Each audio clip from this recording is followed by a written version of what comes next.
बिस्मिल्लाहिर्रहमानिर्रहीम। अस्सलाम वालेकुम नाज़रीन, उम्मीद है आप तमाम खैरियत से होंगे। आज अपने चैनल के ज़रिए जिस चीज़ के मुतालिक मैं आपको आगाह करने की कोशिश करूँगा, इंतहाई अहम है। आजकल की जो हमारी न्यू जनरेशन है, तो ज़्यादातर हमारे जो हर तबके से रिलेटेड ख़ासकर नौजवान तबका वो इस नशे की लत में वो बुरी तरह फंस चुके हैं। यहाँ तक कि तालीमी हमारे इदारों के जो हमारे तलबा हैं, और तलबा में भी ख़ास कर फिर जो हमारी लेडीज़ जितनी भी तालिबात हैं, तो वो भी इस लत में बाकायदा पड़ चुकी हैं और बहुत ही ख़तरनाक इसके वो नताइज सामने आ रहे हैं। तो इस बेस पर मैंने सोचा कि इसके मुतालिक मैं एक बेसिक चीज़ आपको वीडियो के ज़रिए इससे आगाह करूं कि क्या चीज़ है और इसके नुकसानात क्या हैं।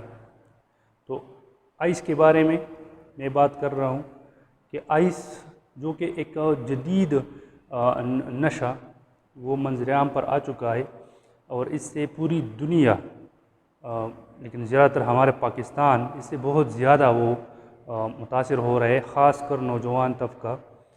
तो इसके जो नुकसानात है, ये इसकी जो तैयारी है, इसकी जो इस्तेमाल करने की तैयारियाँ है, इसकी जो असरात है जिस्म पर, इसकी जो असरात है जहन पर, तो उसके मुतालिक मैं कोशिश करूँगा कि जो ऐसे इफ़ेक्टेड पर्सन्स है जो मुतासिर है इस नशे से, अगर वो भी ये सुनकर उनके जहनों में अपनी सेहत के बारे में कुछ रहम आ जाए तो बहुत बेहतर बात होगी। और दीगर जो हमारे सुनने वाले सामीन है, अवाम है, पुलिस अफसरान है, तो उनकी नॉलेज में भी इजाफ़ा हो जाए और वो भी इस चीज़ से वाकिफ़ हो जाए कि ये कितना ख़तरनाक नशा है।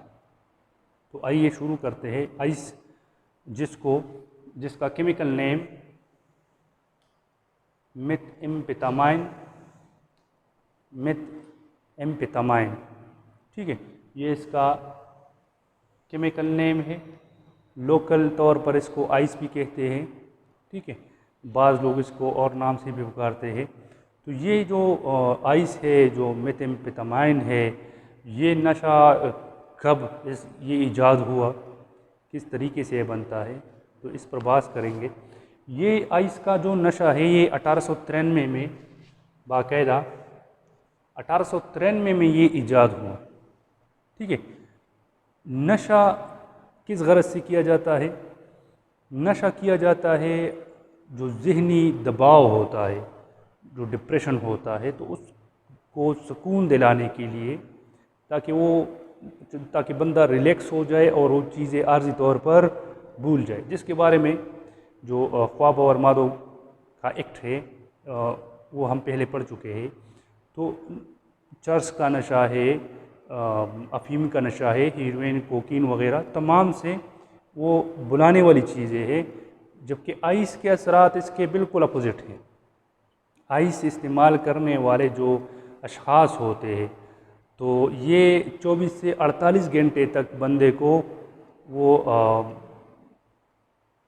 जगा के रखती है, उसके माइंड को, और जैसे ही इसके असरात ख़त्म हो जाते हैं तो इंतहाई इंसान अपने आप को सुस्त और इंतहाई थका हुआ महसूस करता है, ठीक है। तो ये नशा 1893 में ईजाद हुआ।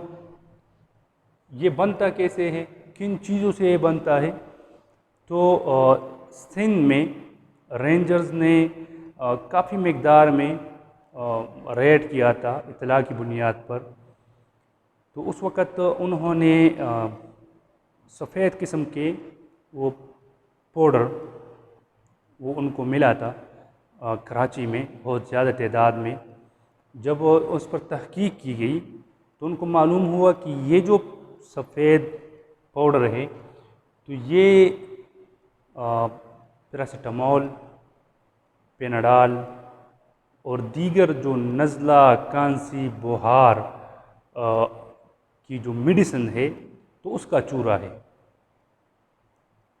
एक्सपायर जो मेडिसिन थी, एक्सपायर जो पैरासिटामोल की मेडिसिन थी, एक्सपायर जो पेनाडाल की गोलियाँ थी, एक्सपायर जो नज़ला ज़ुकाम खांसी बुखार वाली दवाइयाँ थी, तो उसका चूरा उनको मिला था।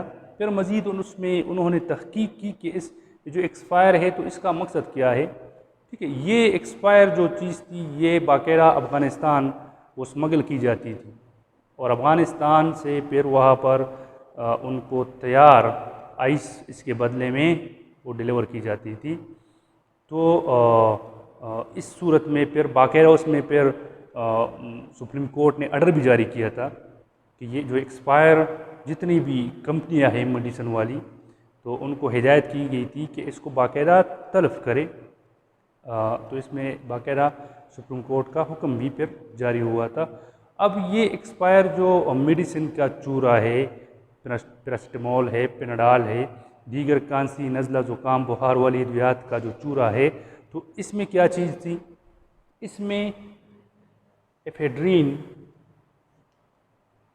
और DXM, एफेड्रीन और DXM ये मादे उसमें उससे अलहदा किए जाते थे।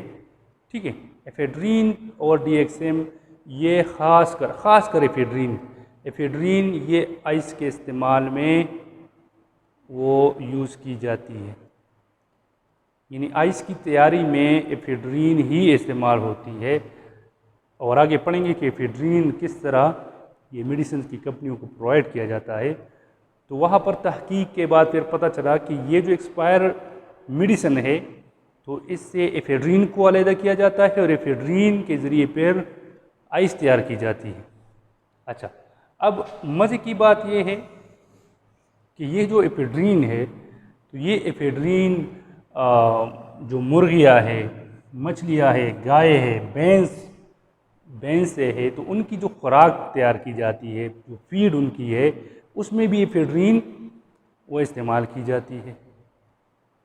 तो ये एफेड्रीन को हासिल करने का जो सोर्स है वो यही जो एक्सपायर दवाइयाँ है, पेनाडाल की गोलियाँ है, पैरासिटामोल की है, खांसी नज़ला ज़ुकाम की है, तो उससे एफेड्रीन हासिल की जाती है और एफेड्रीन से फिर आइस तैयार की जाती है। अब यहाँ पर बात आ जाती है एफेड्रीन की, एफेड्रीन केमिकल की कि ये क्या चीज़ है। जिस तरह मैंने आपको बताया कि एफेड्रीन कहाँ से हासिल होती है, खांसी नज़ला ज़ुकाम बुखार की जो अद्वियात है इस्तेमाल शुद्धा, तो उससे एफेड्रीन हासिल की जाती है। वैसे एफेड्रीन इसकी तैयारी में यूज़ होती है, तो ये बाकायदा तौर पर जो फार्मास्यूटिकल कंपनियां हैं मेडिसिन की तैयारी में, तो इनको बाकायदा तौर पर मखसूस कोटे के तहत मखसूस मकदार में कोटे के तहत उनको प्रोवाइड की जाती है और इस पर बाकायदा बैनुल-अक़वामी निगरानी भी की जाती है, मॉनिटरिंग भी की जाती है। तो ये एफेड्रीन मेडिसिन में इस्तेमाल की जाती है, लेकिन फिर जो मेडिसिन एक्सपायर हो जाती है, उसकी डेट ख़त्म हो जाती है, तो फिर उससे इसका चूरा बनाकर अलहदा किया जाता है और उसमें फिर आइस तैयार की जाती है। अब यहाँ पर एक अहम बात जो मज़े की बात है कि ये क्यों इतनी मकबूल है आइस। चर्स भी है, अफ़ीम भी है, कोकीन भी है, तो फिर आइस ही क्यों ज़्यादातर लोग इस्तेमाल करते हैं। हर जगह पर आइस ही आइस, उसके चर्चे लगे हुए हैं। तो ये बात आप याद रखें, चर्स, अफ़ीम, कोकीन ये पौधों से हासिल की जाती है, जो कि इंतहाई एक थका देने वाला मरहला होता है पौधों की उसकी काश्त और उसकी फिर वो खाद देना, पानी देना, गोड़ी करना, तमाम प्रोसेस, और फिर उससे तैयारी का प्रोसेस, और फिर उसको खुफिया तरीके से डिलीवरी का प्रोसेस, तो ये बहुत लंबा प्रोसेस है उसका। जबकि आइस जो है वो सिंपली लेबॉर्ट्री में सिंपली तरीके से तैयार किया जाता है, लिहाजा आइस बहुत ज़्यादा मकबूल हो रहा है चर्स और हीरोइन, कोकीन वगैरह की निस्बत, क्योंकि वो पौधों से तैयार की जाती है, उसमें ज़्यादा मशक्क़त, उसमें ज़्यादा पैसा खर्च होता है, वो बहुत ज़्यादा सोर्सेज खर्च होते हैं, और आइस में इतना न पैसा लगता है, न सोर्सेज इस्तेमाल होते हैं, न उसमें इतना मुश्किल उसकी तैयारी में पेश आती है। तो लेबॉर्ट्री में सिंपली तरीके से आइस तैयार की जाती है। इसी वजह से आइस बहुत ज़्यादा लोगों में मकबूल है। अब तीसरी नंबर पर जो हम बात करेंगे आइस को लेने के ज़रिए, आइस को किन ज़राए से इस्तेमाल किया जाता है। पहले नंबर पर आइस को इंजेक्शन के ज़रिए इस्तेमाल किया जाता है। इंजेक्शन के ज़रिए इस्तेमाल करने में आइस 15 से 30 सेकंड के दौरान अपना असर शुरू कर देता है। 15 से 30 सेकंड के दौरान अगर इंजेक्शन के ज़रिए लिया गया हो। दूसरे नंबर पर नाक के ज़रिए, अगर कोई शख्स नाक के ज़रिए ले आइस तो असर दिखाने में 3 से 5 मिनट का टाइम लगता है नाक के ज़रिए लेने से। और तीसरे नंबर पर मुंह के ज़रिए, अगर कोई शख्स मुंह के ज़रिए आइस ले तो ऐसी सूरत में 15 से 20 मिनट दरकार होते हैं असर दिखाने के लिए। तो 3 सोर्सेज है आइस को इस्तेमाल करने का। उसमें पहले नंबर पर है इंजेक्शन, दूसरे नंबर पर नाक, और तीसरे नंबर पर मुंह के ज़रिए। तो ये 3 ज़रिए है आइस को इस्तेमाल करने के मुतालिक। आज के लिए इतना काफ़ी है।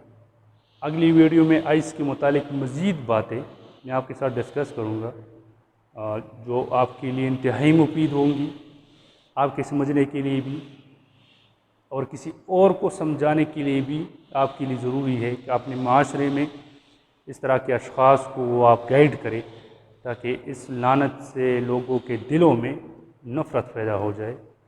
उम्मीद है आप इस पर समझ गए होंगे। अगर आपको हमारी वीडियोस पसंद आ रही है तो हमारा यूट्यूब चैनल सब्सक्राइब करें और अपने दोस्तों के साथ शेयर करें, ताकि वक्तन फ़वक्तन हमारी न्यू वीडियोस आपको मिलती रहे। अगली वीडियो तक के लिए मुझे इजाज़त दीजिए। अल्लाह।